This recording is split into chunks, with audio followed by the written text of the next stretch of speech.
Good morning everyone. My self Hardeep Singh. आज मैं आपको केमिस्ट्री का अध्ययन करवाऊंगा, आज केमिस्ट्री पढ़ाऊंगा। जीनियस के ऑनलाइन प्लेटफॉर्म में आपका स्वागत है। आज अपने 12th साइंस जो नया सिलेबस शुरू हो चुका है, एनसीईआरटी की बुक लागू हो चुकी है, उस एनसीईआरटी के हिसाब से अपने एक आसान सा चैप्टर 4th लेसन रासायनिक बल गतिकी का अध्ययन करेंगे।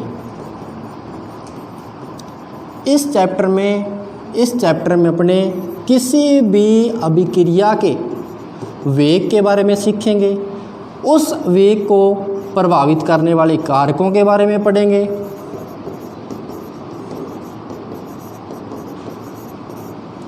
उस अभिक्रिया की क्रियाविधि का अपने अध्ययन करेंगे,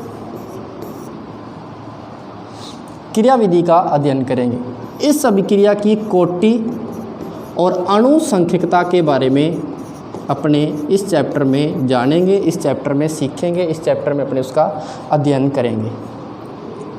तो सबसे पहले अपने पास रासायनिक अभिक्रिया का वेग टॉपिक है।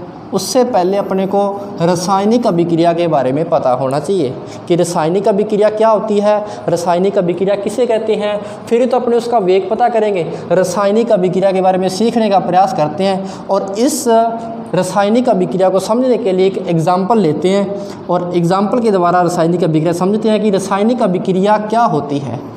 एक मेरे पास परिवर्तन है दूध से दही का बनना। दूध से जब दही बनी है तो इस दूध में परिवर्तन आया है, कोई ना कोई चेंज आया है और एक नई चीज़ दही का निर्माण हो गया है। तो देखो, जिसमें परिवर्तन आता है वो अभिकारक कहलाता है। आपने 11वीं क्लास में सीखा होगा। और जो नई चीज़ बनती है वो उत्पाद कहलाता है, उसे उत्पाद कहते हैं। तो एक एग्जाम्पल लिया गया है दूध से दही का बनना। इसमें सीखते हैं कि अभिक्रिया क्या है। देखो, शाम के टाइम आपने दूध रखा और सुबह तक दही बन गया। अब शाम को दूध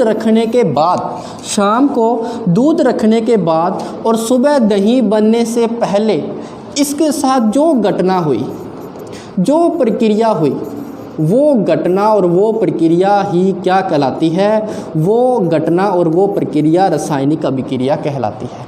और एग्जाम्पल से समझते हैं, रासायनिक अभिक्रिया एक घटना को कह सकते हैं, एक प्रक्रिया कह सकते हैं, जो उसके साथ होने वाली प्रक्रिया है, जो उसके साथ होने वाली घटना है, जिस घटना के कारण, जिस प्रक्रिया के कारण उसमें परिवर्तन आ रहा है, उसी घटना को अपने रासायनिक अभिक्रिया कहते हैं। जिस परिवर्तन आने का मूल कारण क्या है, उसी कारण को रासायनिक अभिक्रिया कहते हैं। और एग्जाम्पल समझते हैं, अपने पास दूसरा एग्जाम्पल है लकड़ी से धुएं का बनना। लकड़ी से धुएं का बनना, धुआं बनता है और राख बनती है, दो चीज़ें बनती हैं।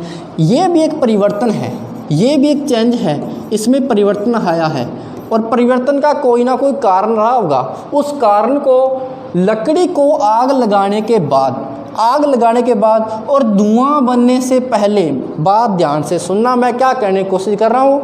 लकड़ी को आग लगाने के बाद और धुआं बनने से पहले उस लकड़ी के साथ क्या घटना घटित हुई, क्या प्रक्रिया हुई है उसके साथ। जो प्रक्रिया, जो घटना और जो कारण है कि इस घटना के कारण, इस प्रक्रिया के कारण, इस कारण के कारण इस लकड़ी में परिवर्तन आया और वो किस में बदल गई है? धुआं और राख में बदल गई है। यही घटना, यही प्रक्रिया और यही कारण रासायनिक अभिक्रिया कहलाती है। इसे रासायनिक अभिक्रिया कहते हैं। आई होप रासायनिक अभिक्रिया समझ आ गई होगी।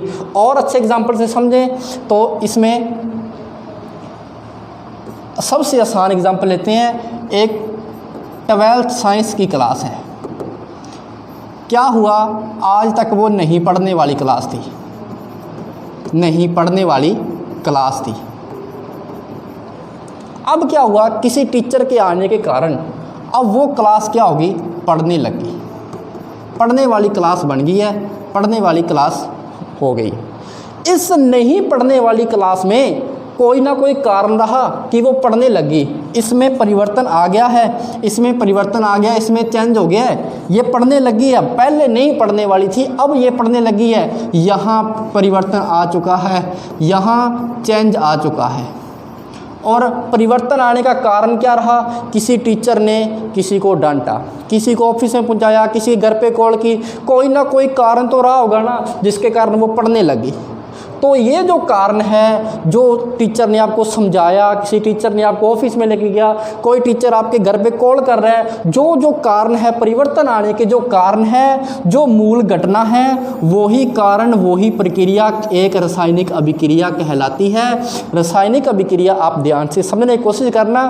कोई घटना है, ये घटना है, एक प्रक्रिया है जो किसी चीज़ में परिवर्तन लेके आती है।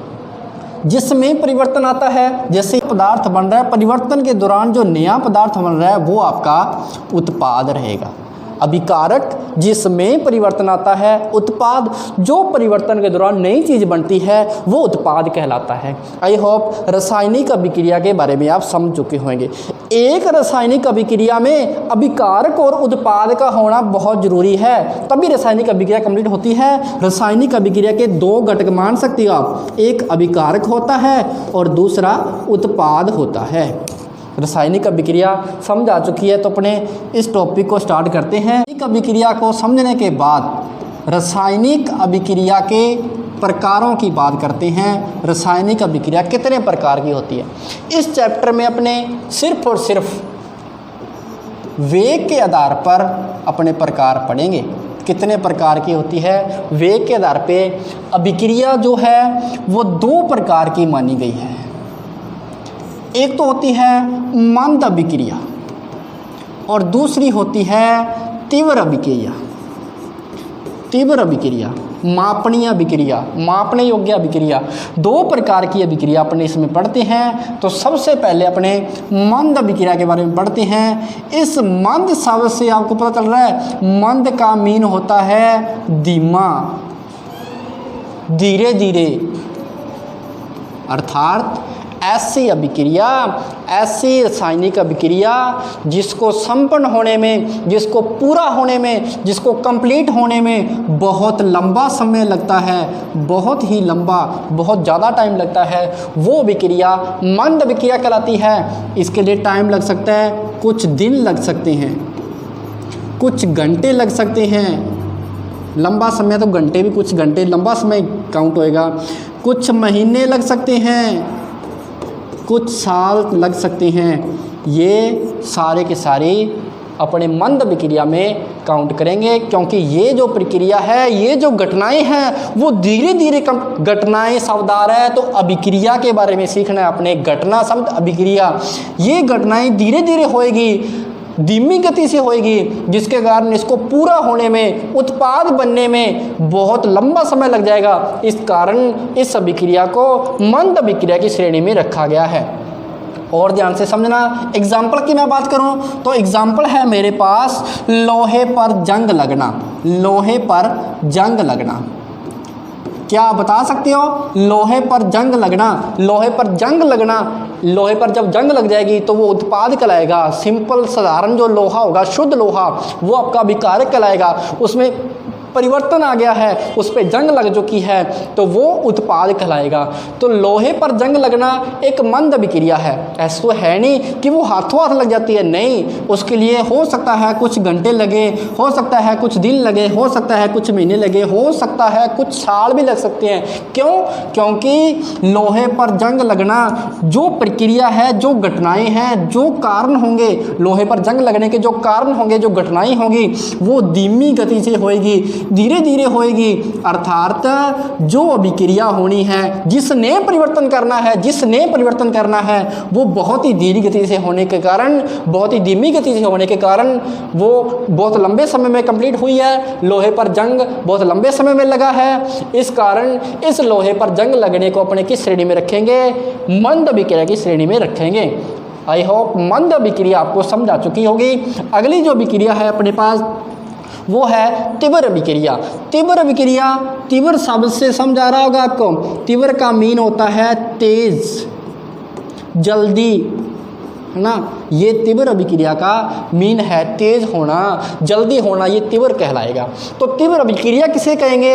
ऐसी अभिक्रिया, ऐसी अभिक्रिया, ऐसी रिएक्शन जो बहुत तेज गति से हो जाए। एक बात सुनना, इसमें मैं समय नोट कर रहा हूँ, दिन लग सकते हैं, काउंट कर लो, घंटे लग सकते हैं, काउंट कर लो, इसमें महीने काउंट कर सकते हो, साल काउंट कर सकते हो, परंतु जो इतनी तेज गति से हो, इतनी जल्दी हो जाए कि उसका समय भी नोट ना हो, समय भी नोट ना हो, जिसका समय चेक नहीं किया जा सकता, जिसका समय भी पता नहीं लगाया जा सकता, जिस अभिक्रिया के पूर्ण होने का समय का अनुमान या समय को नोट नहीं किया जा सकता, वो अभिक्रिया तीव्र अभिक्रिया कहलाएगी। उसको तीव्र अभिक्रिया की श्रेणी में रखा जाएगा, वो तीव्र अभिक्रिया कहलाएगी।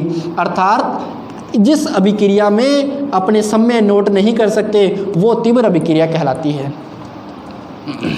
बहुत तेज़ गति से संपन्न हो जाती है, बहुत तेज़ गति से कंप्लीट हो जाती है। एग्जाम्पल की मैं बात करूं तो एग्जाम्पल है, मेरे पास अमल में क्षार मिला दिया, अमल में मैंने क्षार मिला दिया, तो आपको पता है बनता क्या है? अमल में क्षार मिला दिया तो बनता है लवण और जल। ये एक उदासीनीकरण अभिक्रिया भी है, ये बहुत तेज गति से होती है। जैसे ही आपने अमल ले लिया मैंने HCl, क्षार ले लिया मैंने NaOH, सोडियम हाइड्रोक्साइड, लवण बन गया मेरे पास NaCl और जल बन गया H2O। जैसे ही मैंने HCl में NaOH मिलाया, इन दोनों को मिक्स किया, इन दोनों को मिलाया, तो बहुत ही तेज़ गति से NaCl बन जाएगा और आप इसका बनने का, कंप्लीट होने का, पूर्ण होने का समय भी नोट नहीं कर सकते। माना जाता है कि 1 सेकंड के 10वें हिस्से के बराबर इसका टाइम लगता है, इसको टाइम लगता है पूर्ण होने में। अर्थात 1 सेकंड से भी बहुत कम समय लगता है, बहुत ही कम समय लगता है, जिसे आप नोट नहीं कर सकते। इस कारण इसे तीव्र अभिक्रिया की श्रेणी में रखा जाएगा। ये बहुत तेज गति से कंप्लीट हो जाने के कारण तीव्र अभिक्रिया कहलाती है। रासायनिक अभिक्रिया के वेग को, रासायनिक अभिक्रिया आपने सीखी है।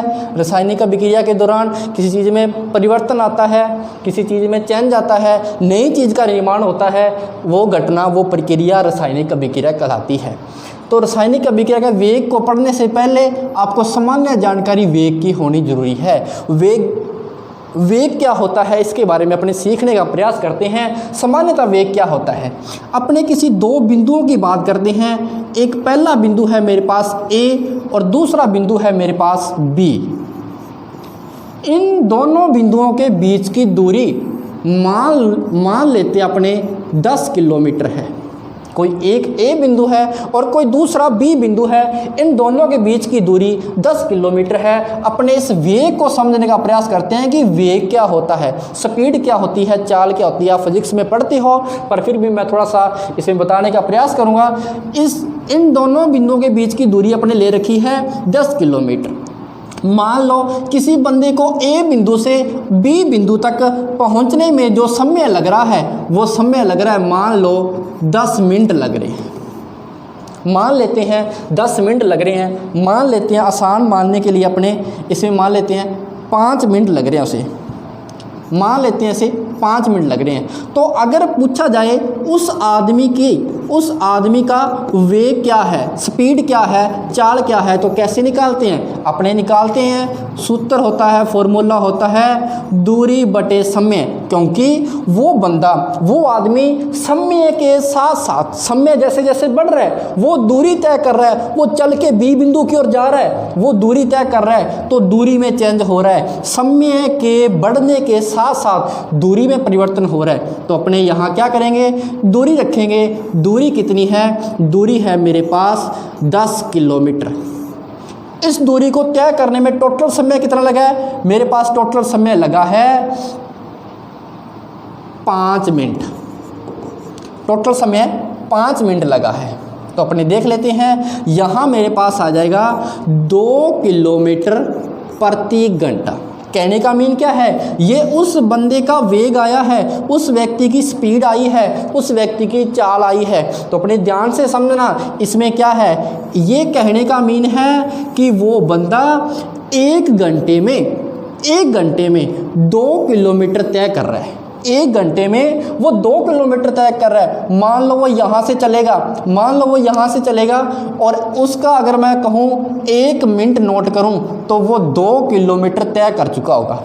दूसरे मिनट 4 किलोमीटर तय कर चुका होगा और तीसरे मिनट 6 किलोमीटर तय कर चुका होगा।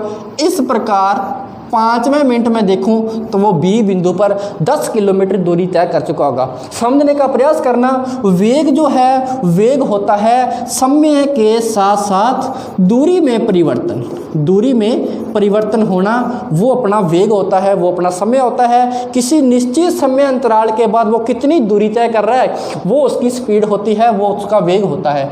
तो वेग अपने सामान्यतः किसी आदमी का निकाल सकते हैं, किसी गाड़ी का निकाल सकते हैं, किसी बाइक का निकाल सकते हैं। इस प्रकार से वेग अपने इसका निकाल सकते हैं कि वो दूरी तय कर रही है, गाड़ी, बाइक, ट्रेन जो भी है दूरी तय कर रही है। समय के बढ़ने के साथ साथ समय जैसे जैसे बढ़ रहा है वैसे वैसे उसकी दूरी में परिवर्तन हो रहा है, तो अपने उसका वेग निकाल सकते हैं। परंतु अपने अब वेग किसका निकालना है, ध्यान से समझने का प्रयास करना। अब वेग निकालना है मैंने रासायनिक अभिक्रिया का। रासायनिक अभिक्रिया का वेग निकालना है। रासायनिक अभिक्रिया का वेग कैसे निकालेंगे, समझने का प्रयास करना। रासायनिक अभिक्रिया का वेग तो आपको पता है, रासायनिक अभिक्रिया ऐसे तो है नहीं कि अपने लैब में रासायनिक अभिक्रिया करा रहे हैं तो वो चल के क्लास तक आ जाएगी, दूरी तो तय कर नहीं सकती। तो रासायनिक अभिक्रिया का वेग निकालने में दूरी में परिवर्तन तो होता नहीं, इसमें दूरी में परिवर्तन तो होता नहीं, तो परिवर्तन किस में होता है, रासायनिक अभिक्रिया के वेग निकालने में किस में परिवर्तन होता है। तो अपने एक वर्ड पढ़ेंगे, इसमें होता है समय के साथ साथ सांद्रता में परिवर्तन होता है।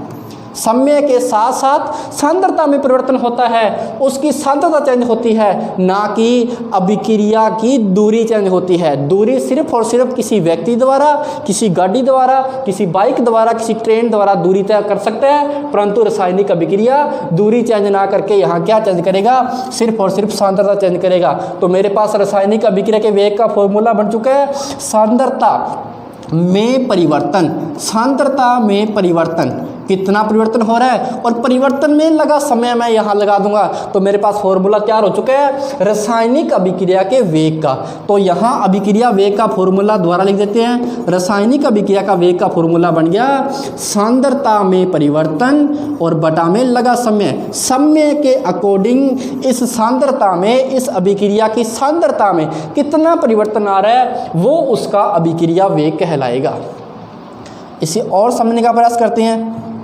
तो सबसे पहले अपने को सांद्रता वर्ड पता होना चाहिए। सांद्रता क्या होती है, इस सांद्रता शब्द को समझना बहुत ज़रूरी है। सांद्रता समझते हैं फिर तो उसमें परिवर्तन पता लगेगा कि कैसे परिवर्तन हो रहा है। तो सांद्रता एक शब्द है, उसे समझने का प्रयास करना। आप अपने नॉर्मल घरों में क्या करते हैं, घरों में चीनी वगैरह लेके आते हैं, अपने तेल वगैरह लेके आते हैं, अपने किसी चीज़ की गिनती करते हैं तो चीनी को वजन में तोल के लेके आते हैं, इसे अपने नापते हैं, किसी चीज़ को गिनते हैं, है ना। वजन किलोग्राम में, ग्राम में नापते लेके आते हैं। नापते किस में है, लीटर में नाप सकते हैं, मिलीलीटर में नाप सकते हैं। गिनते हैं 1 2 3 4 ऐसे गिन लेते हैं। इस वजन, नापना, गिनना, इसकी जगह एक लैब में शब्द प्रयोग होता है और वो होता है, शब्द है सांद्रता।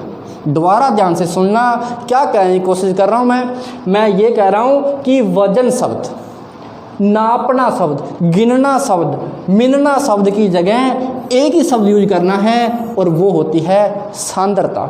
सामान्य भाषा में मैं अगर बात करूं तो सांद्रता एक मात्रा होती है, मात्रा की जगह सांद्रता शब्द यूज किया जाता है। जो मात्रा है उसकी जगह अपने सांद्रता शब्द यूज करेंगे।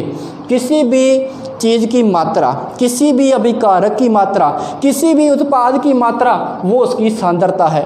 किस में नापते हैं, इकाई क्या है, मात्रा क्या है। जैसे वजन का मात्रा क्या है, किलोग्राम, वजन की इकाई क्या है, किलोग्राम। किस में नापते हैं, किस में तोलते हैं, तो सांद्रता की इकाई या सांद्रता का मात्रक होता है मोल। किस में चेक करते हैं, मोल में चेक करते हैं। तो सांद्रता शब्द आई होप आपके समझ आ चुका होगा। सांद्रता एक शब्द है, सांद्रता का मीन आपको समझना चाहिए। मात्रा जो है, मात्रा अपनी नॉर्मल भाषा में मात्रा जो बढ़ती है उसकी जगह अपने सांद्रता शब्द यूज करते हैं। तो सांद्रता एक मात्रा को डिनोट कर रहा है। हो सकता है 2 ग्राम ले लें, हो सकता है 5 ml ले लें, हो सकता है 5 मोल ले लें। वो जो मात्रा है वो सांद्रता है। किसी भी वजन की जगह वजन तोल के लेके आओ, नाप लो, गिन लो, मिन लो, इस सभी की जगह मैं एक ही शब्द यूज करेंगे। अपने केमिस्ट्री में, लैब में एक ही शब्द यूज होगा और वो शब्द होगा सांद्रता। सिर्फ और सिर्फ सांद्रता। किस में चेक करेंगे सांद्रता? मोल में चेक करेंगे। जैसे अपने सामान्य भाषा में अपने कहें कि दूध से दही बन गई, मैं लिख रहा हूँ दूध से दही बन गई। दूध अपने घरों में यूज करेंगे तो ऐसे थोड़ी कहेंगे 2 मोल दूध रख लिया, तो अपने क्या कहेंगे 2 लीटर दूध रख लिया और सुबह 2 लीटर दही बन गई, ऐसे पढ़ते हैं अपने घरों में। परंतु यहाँ अगर मैं रासायनिक अभिक्रिया की बात करूँ, रासायनिक अभिक्रिया में पढ़ूँ तो अपने पढ़ेंगे दूध की मात्रा 2 मोल रखी है और दही 2 मोल बन चुकी है।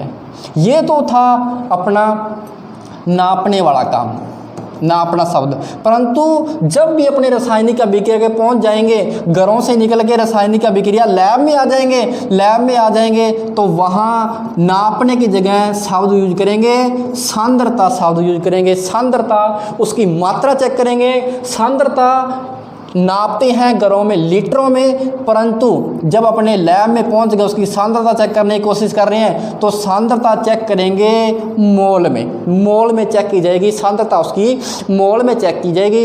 ये आप ध्यान से समझना। सांद्रता शब्द एक मात्रा को डिनोट कर रहा है, मात्रा की जगह यूज होने वाला शब्द है और वो होती है सांद्रता। अब आप समझ गए होंगे सांद्रता में परिवर्तन हो सकता है, सांद्रता में परिवर्तन हो सकता है, मात्रा में परिवर्तन हो सकता है। मान लो मैंने दूध रखा 2 मोल, दूध रखा 2 मोल, दही बन चुकी है 2 मोल। तो क्या हुआ, समय के बढ़ने के साथ साथ दूध की मात्रा में कमी होती गई और दही की मात्रा बढ़ती गई। एक बात दोबारा सुनना, क्या कहने की कोशिश कर रहा हूं, समय के बढ़ने के साथ साथ दूध की मात्रा कम होती गई और दही की मात्रा बढ़ती गई। जैसे ही आपको शाम वाले टाइम इवनिंग में दूध रखा था तब उसकी मात्रा जो टोटल था सारे का सारा उसमें दूध था, परंतु सुबह तक उसमें दूध की मात्रा 0 हो गई और सारी की सारी दही बन चुकी है, सारी की सारी दही बन चुकी है। शाम वाले टाइम दही नहीं थी, दही 0 मोल थी, परंतु सुबह तक वहाँ दही बन चुकी है। कहने का मीन रात भर कोई ना कोई घटना हुई, कोई ना कोई प्रक्रिया हुई, अर्थात रासायनिक अभिक्रिया, कोई ना कोई रिएक्शन हुई, कोई ना कोई अभिक्रिया हुई और उस 2 मोल दूध को जो दही नहीं थी उसमें दही की मात्रा 0 मोल थी।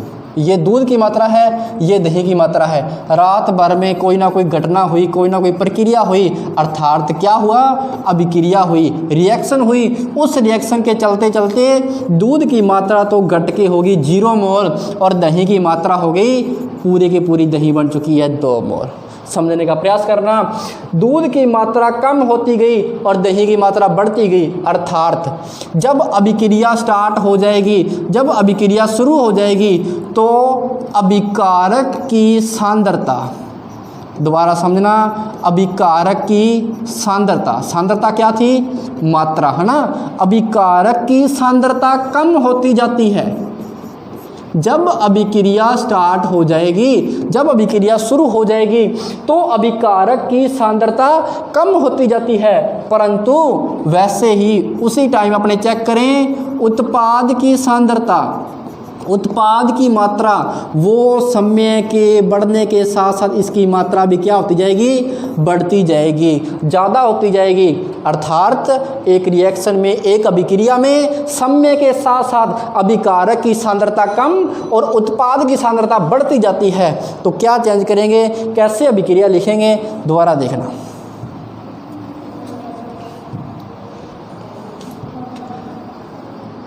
अभिक्रिया का वेग फॉर्मूला आपने लिखा था, अभिक्रिया वेग का फॉर्मूला लिखा था, सांद्रता में परिवर्तन और इस परिवर्तन में लगा समय।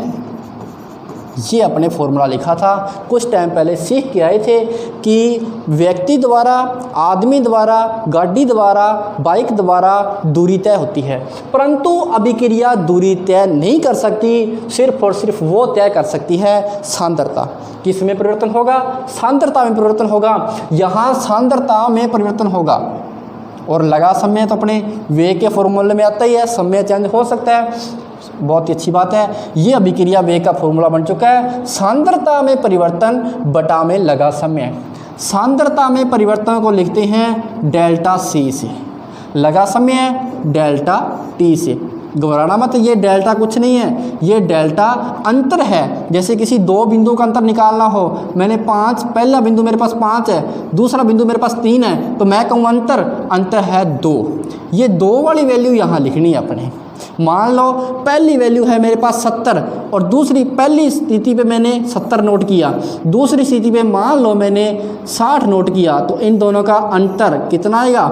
10। या 10 जो वैल्यू आ रही है, जो अंतर आ रहा है, वो अंतर यहाँ लिखना है, अंतर लिखना है। परिवर्तन कितना हुआ है वो परिवर्तन नोट करना है। 60 से घटकर 70 से घटकर 60 हो गई, अर्थात परिवर्तन कितने का आ गया? 10 का। वो 10 वाली वैल्यू यहाँ लिखनी है। समय, मान लो मैंने पहले टाइम चेक किया था, पहला टाइम मैंने चेक किया 8 सेकंड पे, दूसरा टाइम मेरे पास क्या हो जाएगा? घटेगा थोड़ी टाइम तो बढ़ेगा 12 सेकंड। अंतर बताना मेरे को डेल्टा टी आ जाएगा 4 सेकंड का, 4 सेकंड का अंतर आ जाएगा। डेल्टा टी मतलब अंतर, डेल्टा का मतलब होता है अंतर। T2 माइनस T1 इसका फॉर्मूला होता है डेल्टा सी बराबर C2 minus C1। Delta T बन जाएगा T2 माइनस T1, परंतु यहाँ सीधी वैल्यू अपने लिखनी होती है, ये अपने औसत वेग में पढ़ेंगे। और ध्यान से और समझना, यहाँ दोनों साइनों का प्रयोग किया जाता है, यहाँ दोनों साइनों का प्रयोग किया जाता है इस फॉर्मूले में। अब प्लस कब लगाएंगे और माइनस कब लगाएंगे, ये ध्यान से सुनना। मैंने अभी बताया अभिकारक की सांद्रता, अभिकारक की सांद्रता क्या हो रही है? अभिकारक की सांद्रता समय के बढ़ने के साथ साथ हो रही है कम हो रही है, मतलब घट रही है। तो वहाँ निशान लगाएंगे, वहाँ चिन्ह यूज करेंगे, वहाँ साइन लगाएंगे माइनस का। किसके लिए लगाएंगे? अभिकारक के लिए। क्यों? रीज़न ये है कि जब अभिक्रिया स्टार्ट हो जाएगी तो इस अभिकारक की सांद्रता में जो डेल्टा सी है वो क्या हो रही है? वो कम हो रही है, तो उसके लिए घट रही है, नेगेटिव साइन यूज करेंगे। अगर मैं बात करूं उत्पाद की बात की जाए तो उत्पाद की सांद्रता जो है वो समय के बढ़ने के साथ साथ क्या हो रही होती है? बढ़ रही होती है, उसकी मात्रा बढ़ रही होती है, सांद्रता बढ़ रही है। तो क्या हो रही है? सांद्रता पॉजिटिव हो रही है, तो वहाँ साइन यूज करेंगे अपने पॉजिटिव का, वहाँ सांद्रता पॉजिटिव हो जाएगी। तो यहाँ से 2 फॉर्मूले और बन गए हैं, घबराना मत, यही फॉर्मूला लिख रहा हूँ मैं। पहला है, अगर आपने अभिकारक की सांद्रता नोट करनी है तो अभिकारक की सांद्रता का फॉर्मूला बन जाएगा,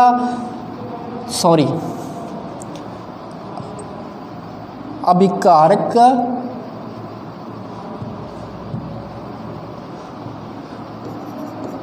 का अभिक्रिया वेग आपने निकालना है, अभिकारक का अभिक्रिया वेग निकालना है, तो क्या हो जाएगा? यहाँ साइन लगेगा माइनस। पता करना दोबारा, क्योंकि अभिकारक की सांद्रता समय के साथ साथ कम हो रही है, 2 मोल रखा 0 आ रही है, घट रही है, कम हो रही है, तो यहाँ साइन लगेगा माइनस का और फॉर्मूला सेम रहेगा डेल्टा सी बटा डेल्टा टी। यहाँ कह सकते हो सांद्रता में परिवर्तन और उस परिवर्तन में लगा समय, ये फॉर्मूला बन जाएगा अपने पास।